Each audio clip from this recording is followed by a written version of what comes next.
Hello guys, ये मेरा first YouTube video है। मुझे कोई आइडिया नहीं है कि यूट्यूब वीडियोस कैसे बनाते हैं या क्या टॉपिक्स डालने होते हैं। मैं जस्ट इसे बना रही हूँ। इसमें मैं ये बताना चाहूँगी that how from being a good student I went to being afraid of academics.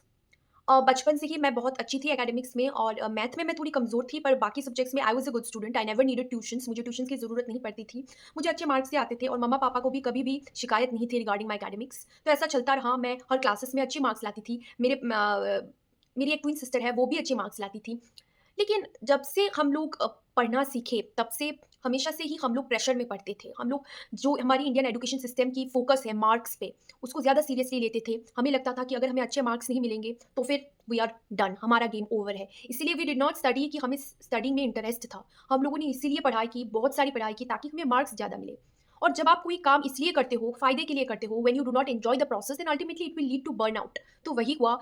Class 10 आते-आते, बोर्ड्स आते-आते बर्नआउट हो गई। मैं पूरी तरीके से बर्नआउट हो गई। मुझे एंग्ज़ायटी होने लगा, फिर से मुझे फ़ोबिया होने लगा एग्ज़ाम्स का और मुझे ऐसा लगने लगा कि अगर मुझे अच्छे मार्क्स नहीं मिले तो क्या?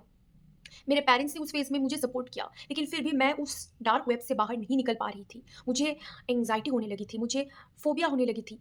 एंड देन 10th बोर्ड्स में मैं बिल्कुल एक डिप्रेसिव फ़ेज़ में चली गई थी। उसके बारे में मैं इस वीडियो में नहीं बताऊँगी, शायद से अगर मैं कोई और वीडियो बनाऊँ तो वहाँ पे मैं उस फ़ेज़ के बारे में आप लोगों के साथ में ज़्यादा विस्तार से बात करूँगी। पर हाँ, 10th के बोर्ड्स में I was like really stressed out और उसी स्ट्रेस की वज़ह से I could not perform well.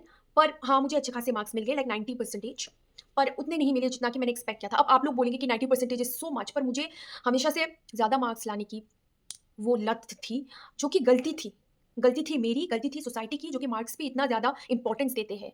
हम लोग हमारी शिक्षा व्यवस्था से क्या सीखते हैं, उससे ज़्यादा मार्क्स सिस्टम पे ज़्यादा फ़ोकस किया जाता है इंडिया में। अभी ये थोड़े-थोड़े स्टेप्स के साथ न्यू एजुकेशन पॉलिसी के साथ चेंज हो रही है, लेकिन मिलेनियल्स की तो यही धारा थी कि अच्छे मार्क्स लाते जाओ और तुम्हारी करियर सेट है। तो मेरी भी ऐसी ही धारा थी। क्लास 10th बोर्ड्स में मुझे बर्नआउट हो गया। मुझे उतने मार्क्स नहीं मिले जितना कि मैंने सोचा था। फिर मुझे डिप्रेशन हो गया, पर फिर भी 11th-12th मैंने साइंस स्ट्रीम में ही लिया क्योंकि मुझे डॉक्टर बनना था। हमेशा से ही मेरा ये ख्वाब था डॉक्टर बनना। तो 11th-12th के बोर्ड्स में मुझे 11th-12th के जो हायर सेकेंडरी में मुझे 93% मिले थे, so that was good only.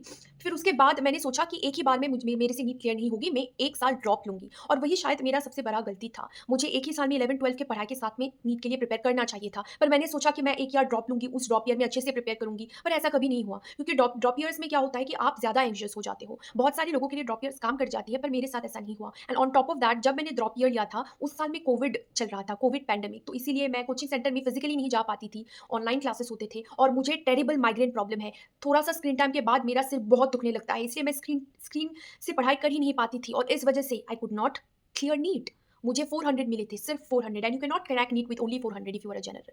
General छोड़ो, आप कोई भी कैटेगरी का हो, you can not clear with just 400, you can not get government seats. तो मुझे ऐसा लगा कि भाई सब खराब हो गया, मेरा जो ड्रीम था वो तो तहस-नहस हो गया। पर मेरे पेरेंट्स ने मुझे सपोर्ट किया और बोला कि अब तुम बैचलर्स कर लो, जिस भी सब्जेक्ट में तुम्हें अच्छा लगे और मैंने इंग्लिश लिटरेचर चूज़ किया। मैंने स्ट्रीम को थोड़ा-सा डाइवर्ट किया क्योंकि मुझे बहुत ही प्रेशर था। मुझे इनफैक्ट ऐसा हो गया था कि नीट के बुक्स देखकर ही मुझे इरिटेशन होने लगती थी।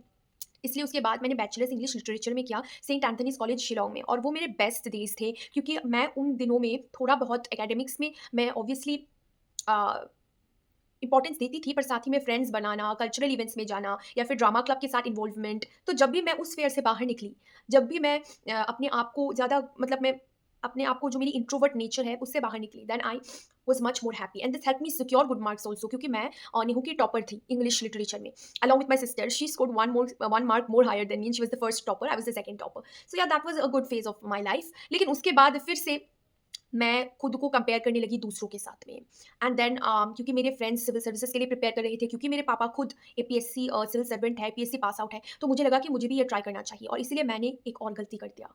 मैंने और 2 ड्रॉप ईयर्स ले लिए, लेकिन मैं एपीएससी क्लियर नहीं कर पाई क्योंकि मेरे पास वो डेडिकेशन नहीं था। वो अ, इंटरेस्ट भी नहीं था जनरल स्टडीज़ में क्योंकि आपको बहुत बहुत ज़्यादा जीएस पेपर्स सिविल सर्विसेज के एग्जामिनेशंस में होते हैं। जीएस पेपर्स में एक ही सब्जेक्ट को आपको बार-बार रिवाइज़ करना होता है और मेरा ऐसा होता है कि जभी भी मैं कुछ नया सीखूँ ओनली देन मेरा इंटरेस्ट रहता है। एक ही चीज़ को बार-बार रिपीट करना वो मेरे से नहीं होता, इसलिए मैं पढ़ाई अच्छे से नहीं कर पाई और इसलिए एपीएससी भी मुझसे प्रीलिम्स तक क्लियर नहीं हुआ। अब मैं एपीएससी फिर से एक बार दूँगी, वो बाद में देखा जाएगा, पर मैं अपनी मास्टर्स करने वाली हूँ इंग्लिश लिटरेचर में। तो अब मैं फिर से एक ऐसे फ़ेज़ में हूँ जहाँ पे मैं बिल्कुल कन्फ्यूज़्ड हूँ रिगार्डिंग माय लाइफ़। मुझे नहीं पता कि मुझे आगे क्या करना है and I am now 24 years old क्योंकि मैंने बहुत सारे ड्रॉप ईयर्स लिए थे, तो मेरे सारे फ्रेंड्स ऑलरेडी मास्टर्स कर चुके हैं, पर मैंने अभी तक मास्टर्स तक शुरू नहीं किया है, तो I already feel that I am lagging behind. तो मैं चाहती हूँ कि मैं इस मेंटालिटी से बाहर निकलूँ। तो अगर आप लोग मेरा हेल्प कर सकोगे तो प्लीज़ कमेंट कीजिए कि आप लोग ऐसे सिचुएशन में क्या एडवाइस करते हो? And this is my first ever YouTube video, मुझे कुछ नहीं पता है, तो अगर आप लोग कोई सजेशंस देना चाहो तो वो भी कमेंट सेक्शन में दे सकते हो। Bye, take care guys.